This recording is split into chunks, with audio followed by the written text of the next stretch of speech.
Hello everybody and welcome back. And tonight we go to a very busy road near Glasgow Airport at Prestwick in Scotland.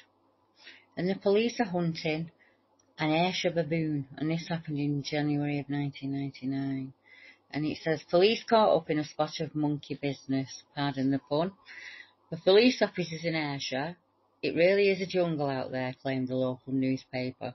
The force is said to be on the trail of an escaped hairy fugitive after sightings of a baboon-like creature were reported by many people close to Glasgow's busy airport. Residents and businessmen nearby phoned the police after seeing a strange hairy baboon-like creature which nobody could really identify. The first alert came when a motorist reported seeing what looked like a baboon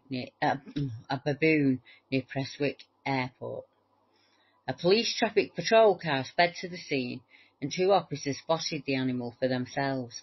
They did try to capture the monkey-looking creature, but it quickly vanished into the undergrowth before they even got within 30 yards of it.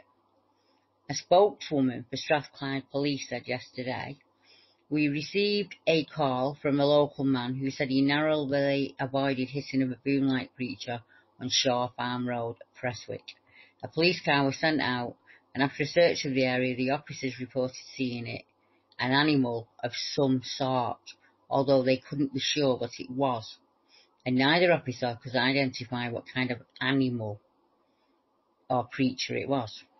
Officers spoke to nearby residents and checks were made at the airport, which had received a cargo of livestock at the time, but there were no reports of escaped baboons or any escaped animals at all.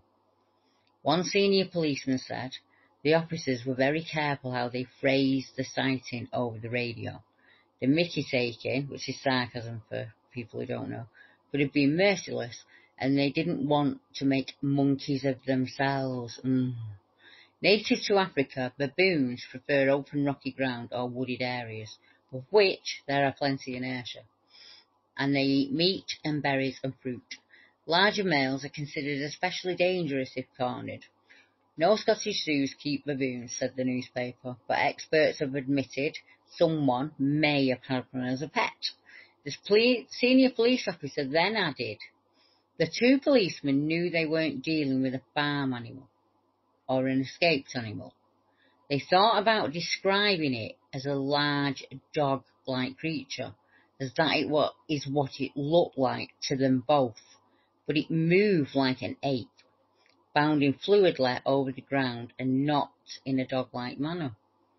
There was a lot of hilarity when the messages went back and forth over the radio, and we haven't had any more sightings since the motorist and our two colleagues saw it, but it may have gone to ground for the moment. And like I say, that happened in 1999.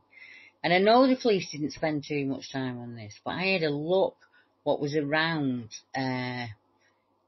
that area in reference to like food and water and cover. And I realised it was right on the coast, and I mean right on the coast. Where did the animal come from was my first thought, and where would it be travelling to?